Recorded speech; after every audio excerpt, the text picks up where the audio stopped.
The first goat stepped onto the white, satin aisle like it had been invited. Its hooves echoed across the wooden platform, eyes wide, nostrils flaring.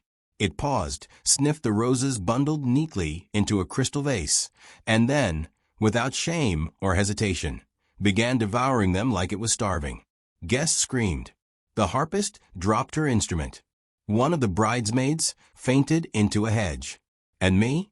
I was sitting on my porch, sipping iced tea, boots up, watching the chaos unfold with a grin I didn't bother to hide.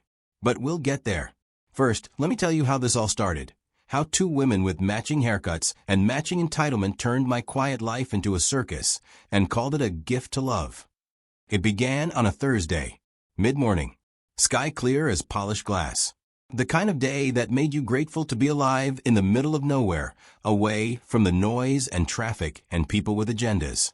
I was fixing the back fence, humming to myself, when I heard it, the unmistakable crunch of gravel under car tires. Two SUVs rolled down my long dirt driveway like they belonged there, dust kicking up behind them in fat clouds. Pink flags were strapped to the mirrors. Ribbons flapped in the wind. It looked like the start of a low-budget parade. The doors burst open before the engines even stopped. And then I saw them. Linda and Brenda. Twins, by some cruel accident of fate. In their early 40s, but dressed like teenagers going to a country music festival. Tight jeans, sequin tank tops, and more perfume than a Vegas casino hallway. They were big women. Not just in size, but in attitude. Everything about them screamed volume. Hair, voices, perfume, presence. Hello, neighbor. Linda yelled, arms out like she expected a hug. Brenda followed close behind, holding a clipboard and wearing a grin that told me she already thought she owned the place. I leaned on the fence post, wiping sweat from my brow. You ladies lost? Linda laughed like I told a joke. Brenda didn't. Oh, you are so funny, Linda cooed. But no, sweetie, we're here, finally. Took a while to find this dusty little road on GPS. Brenda stepped forward. We've picked your land. I blinked. Picked it for what? Ashley's wedding. Brenda said brightly. Our best friend. Our soul sister. She wants something rustic. Something magical. And your farm? Ugh. It's perfect. They both turned like Vanna White, gesturing at my property like I was supposed to start applauding. I looked behind me. My goats were lying in the sun, chewing on dry grass. A wheelbarrow full of tools sat half dug into the ground. Nothing about this place screamed wedding venue. You're joking, I said flatly. Linda's smile twitched. No, honey. We're serious. Dead serious. Brenda raised her clipboard. We've already sent out the invites. 100 people. Ceremony starts at 5. We'll need the space by next Saturday. I stared at her. You're inviting 100 people to my land. Without asking me. Technically, Brenda said, lips tight, we're asking now. No, I replied. You're telling me. Linda stepped in, voice syrupy sweet. Look, we know this might be sudden. But we figured you'd be thrilled. All this land. And no one to share it with? Ashley's wedding could bring you some joy. A little community. Brenda nodded. You won't have to do a thing. We'll handle everything. And it's just one day. Linda added. You won't even notice we were here. I scratched my jaw. I already notice. And I'm not sure joy is what I'm feeling. Brenda didn't laugh.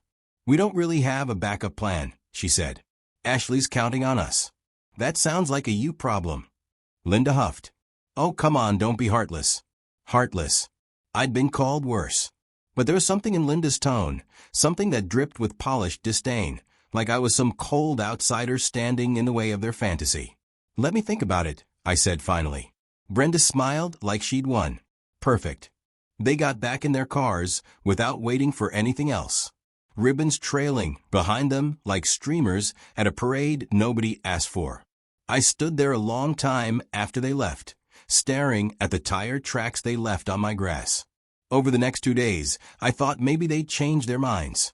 Maybe they'd realize how wrong it was to assume they could commandeer someone's land for a wedding. But they didn't. Saturday morning, the vans arrived.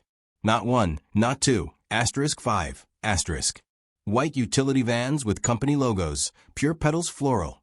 drape and dream events, chairmasters. Strangers started setting up tents like they were building a small village. A large circular arch was dragged across my field. A generator hummed behind my barn. No one knocked. No one asked. It just happened.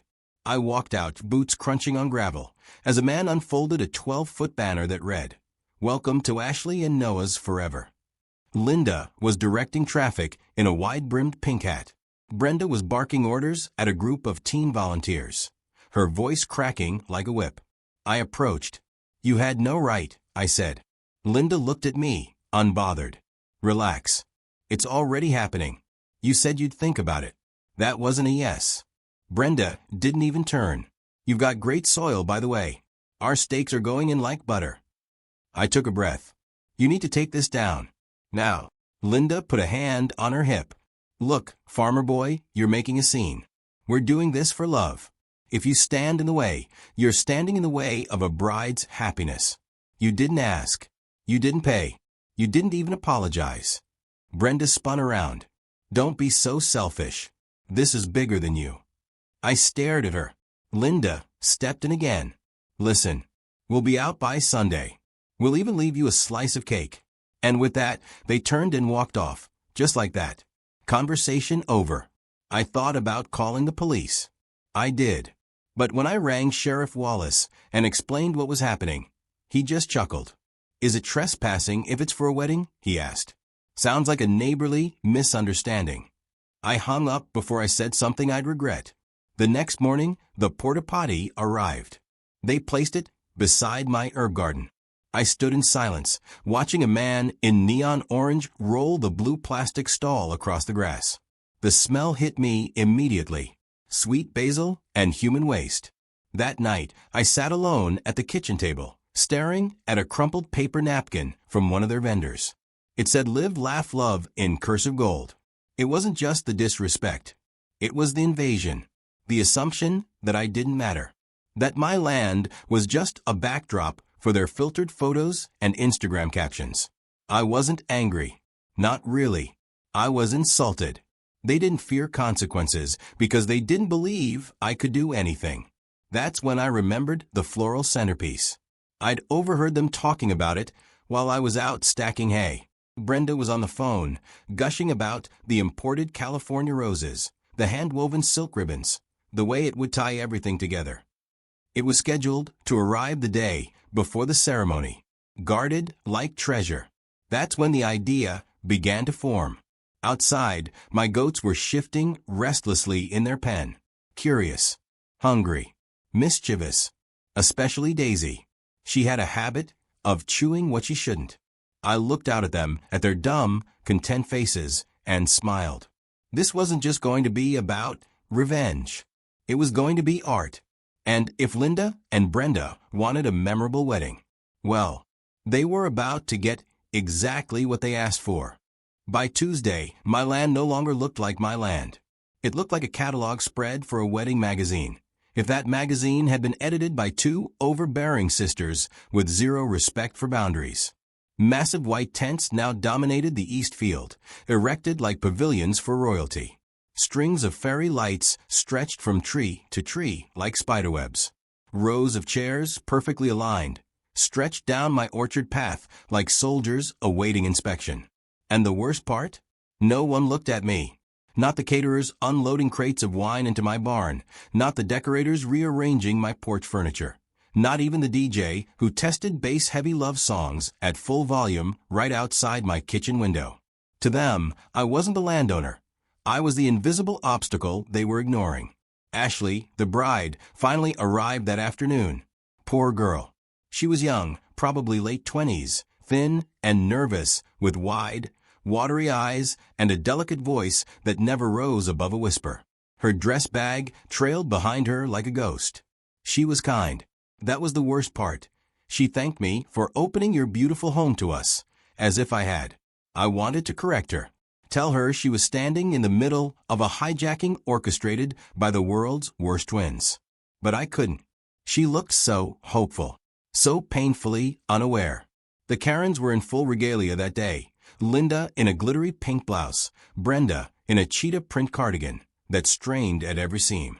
Both wore clipboards like medals of war. Linda saw me watching from the porch and approached, fanning herself with a laminated schedule. "Everything's going perfectly," she said breathlessly. "Well, except the florist is behind, and the vegan options are still frozen. But otherwise, smooth as butter." I said nothing. Brenda appeared behind her, holding a bundle of plastic-wrapped fabric. "Don't let him ruin the vibe, Linda. He's been watching us like we're criminals." Linda gave me a mock pout. "Oh, don't be sour. This is good energy. Positive vibes only." I opened my mouth, then shut it. What could I say that hadn't already been ignored? Later, I found footprints in my flower beds. My compost bin had been moved. One of my goats, Toby, had gotten out and someone had tied a ribbon around his neck like he was a decorative lawn ornament. I was being erased, one invasive act at a time. That night, while they were distracted setting up an arch made of reclaimed wood and overpriced eucalyptus, I crept into the storage barn and opened the gate to the inner paddock. My goats looked up at me expectantly. "Soon," I whispered. By Thursday, the final wave of madness arrived. A truck pulled in carrying the floral centerpiece. It took 4 men to unload the arrangement, a towering, lavish monstrosity of roses, lilies, tulips, and exotic greenery that probably cost more than my tractor. Wrapped in protective plastic and placed on a pedestal at the far end of the field under a glass dome, it gleamed in the sun like a trophy. Brenda hovered nearby like a guard dog. "You don't touch this," she told one of the decorators. "You don't breathe on this. This is the altar's soul. Understand?" I stood 30 feet away, chewing on a toothpick, watching her speak like she was giving orders to the Pentagon. It was a floral arrangement, and yet it was everything to them. That was when I knew. This was the nerve. This was where it would hurt. I spent Friday biding my time. By then, over a dozen cars were parked in my lower field. Guests started trickling in, most of them city folk in pastels and pearls, wandering the farm like tourists on safari. I caught snippets of conversation. "Is this place on Airbnb? Can you believe they pulled this off without a real venue?" I heard the owner's some old recluse who lives with goats. The last one made me laugh. Recluse? Maybe. But old? Not yet. I kept a low profile, feigning politeness when cornered. I made sure the goats were fed, watered, and, most importantly, motivated. I gave them extra grain, a bit of apple, and left the gate to the second pen almost closed. That night, the rehearsal dinner started. Candles lit the orchard path, guests mingled over cocktails and vegan sliders, and a local musician played acoustic covers of love songs under the stars. Ashley gave a speech. She thanked the Karens, called them her guardian angels. Brenda wiped away fake tears. Linda took a dramatic bow. Not once did they thank me. Not once did they even say my name. When the last lantern went out and the last cork had popped, the field finally fell silent. I stayed up on the porch, watching, waiting. A light breeze rustled the leaves. The floral centerpiece swayed slightly in its glass casing like a crowned queen waiting for coronation. My goats were restless in the paddock, pacing and bleating softly in the dark. It was nearly time. The morning of the wedding arrived in slow motion. The air was unusually still. A heat hung over the farm like something waiting to break. I sipped black coffee on my porch while chaos blossomed again across the fields. White vans, loud voices, barked orders. Someone dropped a tray of crystal glasses and screamed like they'd lost a limb. The florist panicked about bees. The DJ argued with the power generator. And through it all, Linda and Brenda marched like twin generals, snapping, scolding, snarling. "Get that bouquet symmetrical." "No, Brenda. This side faces the mountain view. Where's the freaking mimosa cart?" Every sentence was shrill, frantic, unraveling.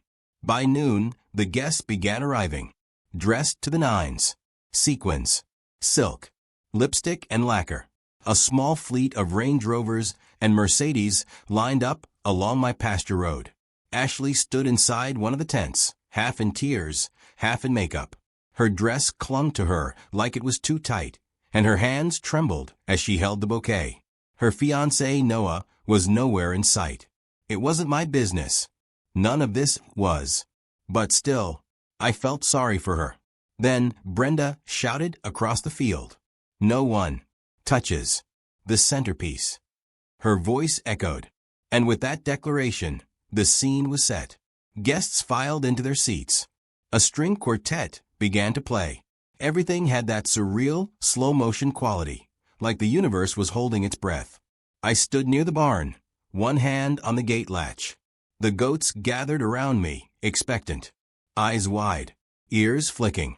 Daisy, my boldest, nudged the latch with her nose. I whispered, "Let's give them a show," and opened the gate. They charged out in a pack, Daisy, Toby, Muffin, and the rest. Hooves kicking up dust, tails bouncing, their eyes locked on the field like heat-seeking missiles. It took approximately 6 seconds for the first guest to scream. A child shouted, "Goats!" Chairs overturned. Dresses were stained. One goat went straight for the mimosa cart and knocked it over. Another leapt onto the gift table and began chewing a wrapped box. The centerpiece, oh, that glorious, overdone symbol of vanity, wasn't safe for long. Daisy reached it first. She sniffed, nudged, pawed. Then, in full view of 100 horrified guests, she shattered the glass dome, climbed onto the pedestal, and began feasting. A crescendo of shrieks filled the air. Linda sprinted toward her, heels sinking into the grass, arms flailing. "No, no, get off, get away." Brenda followed, her leopard print shawl catching on a pole. She yanked it free and tripped forward, landing hard in a puddle of spilled lemonade. Guests pulled out phones. Cameras flashed. One of the goats, bless her, pooped directly in front of the stage. And through all of it, I stood calmly at the edge of the barn, arms crossed, watching my herd bring justice with hooves and horns. Brenda, soaked and gasping, shouted, "Who left the gate open?" I raised my hand slowly. "That would be me." Linda turned, her eyes murderously wide. "You did this." I took a sip of my coffee. Positive vibes only, remember? The look on her face was worth every trampled chair, every broken glass, every chewed tulip.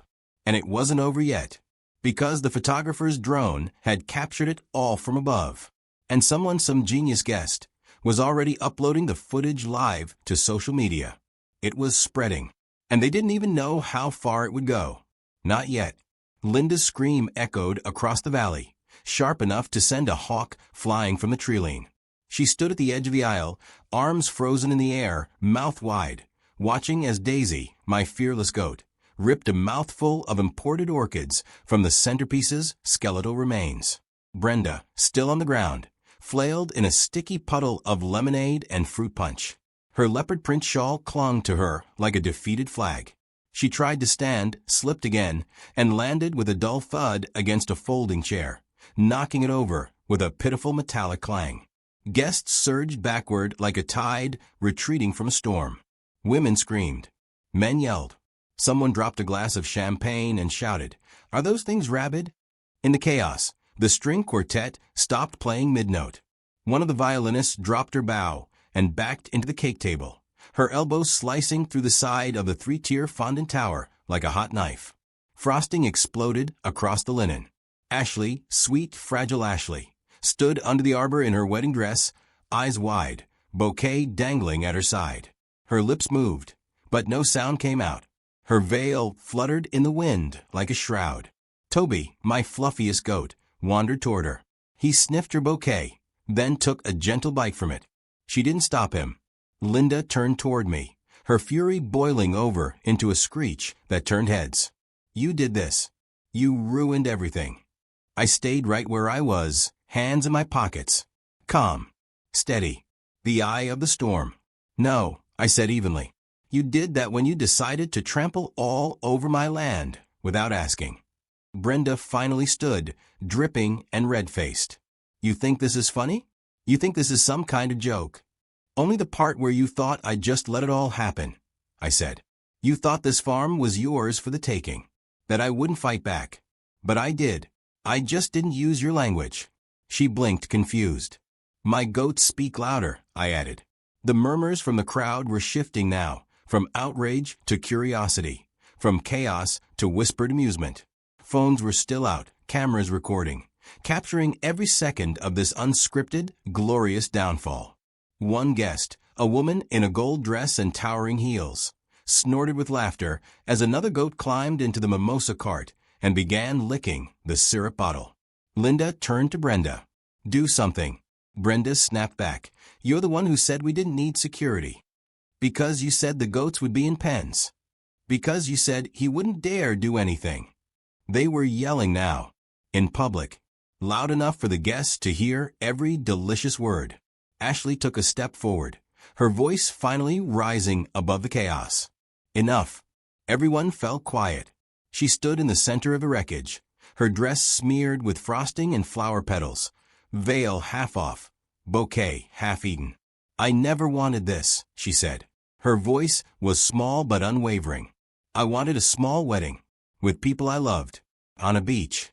You two made it about yourselves." Linda sputtered. "We did this for you." Ashley turned to her, fire in her eyes. "No, you did this for you. Because you needed to be in charge. Because you needed to feel important." Brenda stepped forward.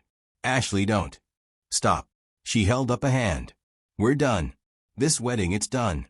A gasp rippled through the guests. Noah, the groom, finally emerged from one of the tents, adjusting his bow tie and looking completely lost. What happened?" Ashley looked at him, eyes glassy. "We're not getting married." His mouth fell open. "Wait. What?" She didn't answer. She just walked off the platform, past Linda and Brenda, past the stunned guests and the overturned champagne glasses, and down the aisle littered with chewed petals and goat prints. Her heels sank into the grass, and she didn't care. Noah watched her go, then looked at the Karens. "What did you do?" Neither answered. They just stood there, soaked, silent, humiliated. The guests, sensing that the show was over, began gathering their things. One man clapped slowly. Another laughed. People were texting, posting, uploading. The story was leaving this field and flying into the world, where justice would be replayed in loops and hashtags. A young woman approached me with her phone. "Is this your farm?" I nodded. "And those are your goats?" I nodded again. She grinned. "You're kind of a legend right now." I gave a modest shrug. "Just protecting what's mine." 10 minutes later, a white Lexus pulled out of a driveway at high speed. Brenda was behind the wheel, her face flushed and furious. Linda sat beside her, arms crossed, mascara streaked down her cheeks. They didn't look back. The guests followed suit. Cars rolled down the hill, wheels bouncing over the dirt road that led back to whatever world they came from. The decorations were left behind, abandoned tents, shredded tablecloths, broken chairs. The centerpiece, or what remained of it, lay in a heap of trampled petals and chewed stems. The goats wandered freely, tailing guests to their cars, sniffing at designer shoes and party favors. Daisy returned to me, her face speckled with frosting. She looked proud.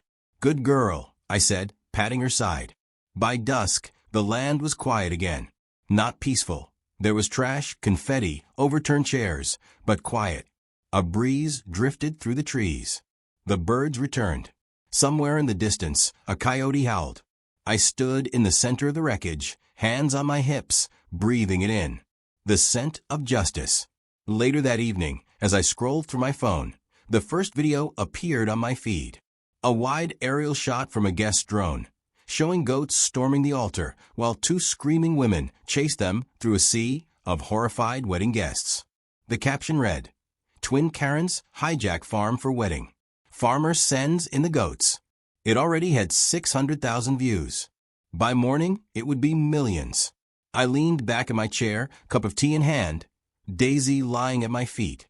The porch creaked as the sun dipped low, bathing the wrecked field in gold. For the first time in weeks, I felt peace again. Not just silence, but victory. They came here, believing they could take anything, use anyone. That people like me, quiet, rural, invisible, would roll over and let them. They were wrong. Some battles aren't won with lawyers or fists. Some are won with goats, patience, and a little bit of cunning. to the real wedding crashers. The air was still. The night was calm. But somewhere out there, Linda and Brenda were nursing their bruised egos and plotting their next misadventure. And I'd be ready, because the next time someone tries to stage a fantasy on my land without permission, they'll remember what happened here. And maybe, just maybe, they'll think twice.